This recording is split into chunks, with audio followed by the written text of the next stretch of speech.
Հիվանդությունները նաև ազգային ժողովը չեն շրջանցել 7 բացակայություններից 4-ի հիմքում վատառողջությունն է, իսկ 3 պատգամավոր արտերկրում են, վերջինների թվում նաև խորհրդարանի նախագահն է, մանրամասները Լիագումարը նախագահող ազգային ժողովի փոխնախագահն է ներկայացրել, օրակարգում չկար, սակայն գործընկերային հարաբերություններն են պահանջում, նիստը սկսվել է ծննդյան տարեդարձի առթիվ վարչապետին ուղղված շնորհավորանքներով։ Առաջարկում եմ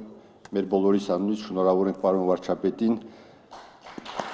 հաջողություն, առողջություն, երկրին բարեկեցություն եւ խաղաղություն։ Շարունակությունը ըստ օրակարգի։ Լիագումար նիստում բյուջե 2017-ի նախագիծն է ներկայացվել, գլխավոր բանախոսը Արայիկ Հարությունյանն է, նախ ընդհանուր տրամաբանությունը։ 2017 թվականին կառավարության սոցիալ-տնտեսական քաղաքականության հիմնական թիրախներն են շարունակվելու մնալ երկրի տնտեսական զարգացման ուղղված ծրագրերի իրականացումը եւ բնակչության կենսամակարդակի շարունակական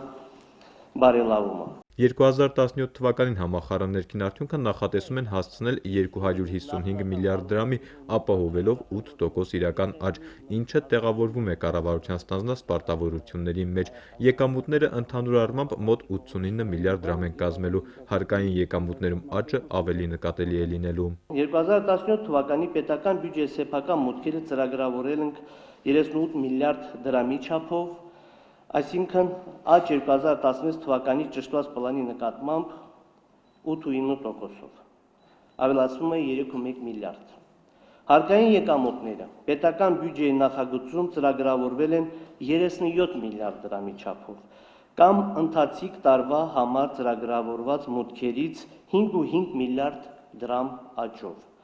Աճը հարկային մուտքերի 17.5%։ 2017 թվականի պետբյուջեով ծախսերը նախատեսվում են 94 միլիարդ 246 միլիոն դրամի չափով, հիմնական մասը սոցիալական ուղղվածության։ Պետական բյուջեի ծախսերի շուրջ 70%-ը կազմում են սոցիալական ուղղվածություն ունեցող ծախսեր։ Նոր ծրագրեր չեն նախատեսվում, եզակիներից մեկն էլ հենց սոցիալական ոլորտից է լինելու, խոսքը պատերազմի առաջին եւ երկրորդ կարգի հաշմանդամների ընտանիքների կոմունալ ծախսերի սուբսիդավորման ծրագրի մասին է։ Արցախի սոցիալական ծրագրերի հիմնադրամին տրամադրվող 700 միլիոն դրամի աջակցության շրջանակներում 200 միլիոն դրամը կողմի առաջին եւ երկրորդ կարգի նշվում է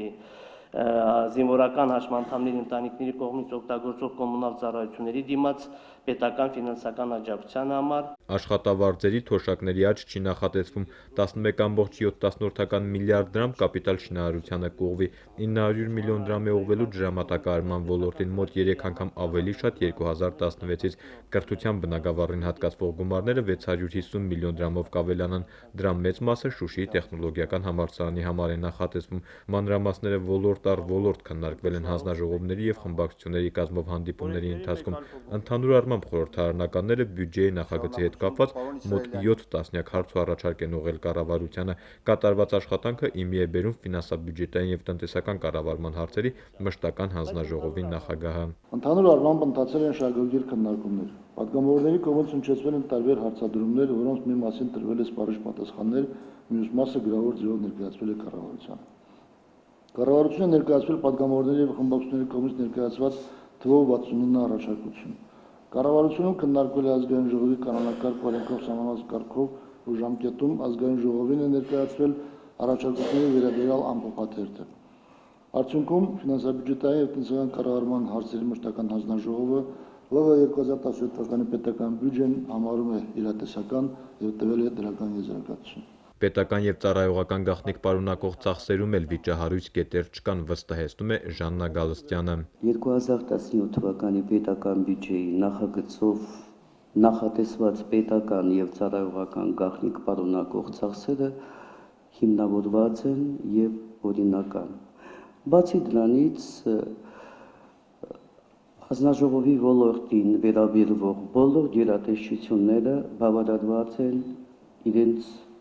բյուջեով նախատեսված հատկացումներով։ Բյուջե 2017-ի նախագծի քննարկումներում ընդմիջում է հայտարարվել, պատգամավորներն ու խմբակցությունները ընդմիջումից սկսած 24 ժամ ունեն առաջարկներ ներկայացնելու համար։ Բյուջե 2017-ի քվեարկությունը դեկտեմբերի 22-ին կկայանա։ Պետբյուջեի նախագծի հետ Լիագումարի օրակարգում նաև ուղեկցող օրինագծերն են եղել։ Այդ շարքից պետական պաշտոններ զբաղեցնող անձանց վարձատրության մասին օրենքում փոփոխություններ կատարելու նախագիծը ֆինանսների փոխնախարարն է ներկայացրել։ Նախագծի ընդունմամբ կվերածվեն պետական պաշտոններ զբաղեցնող անձանց վարձատրության մասին ԼՂ օրենքի պրակտիկ կիրառություն չունեցող որոշ դրույթներ։ Արթուր Հարությունյանը հարկային ոլորտում նախատեսվող փոփոխությունների տրամաբանությունն է ներկայացրել։ Կառավարությունը հարկային համաներման նոր փուլ է սկսում։ Պարտավորությունների մի մասը վճարելու պայմանով որոշ դեպքերում հնարավոր կլինի դրանց մեծ մասից ազատվել, իսկ անհուսալի ապարքներից կառավարությունը ինքն է հրաժարվելու։ Մասնավորապես նախագծերի փաթեթով առաջարկվում է պարտավորություններ կուտակած հարկ վճարողների հետ կնքել հարկային եւ այլ պարտադիր վճարների գծով պարտավորությունների մարման ժամանակացույց,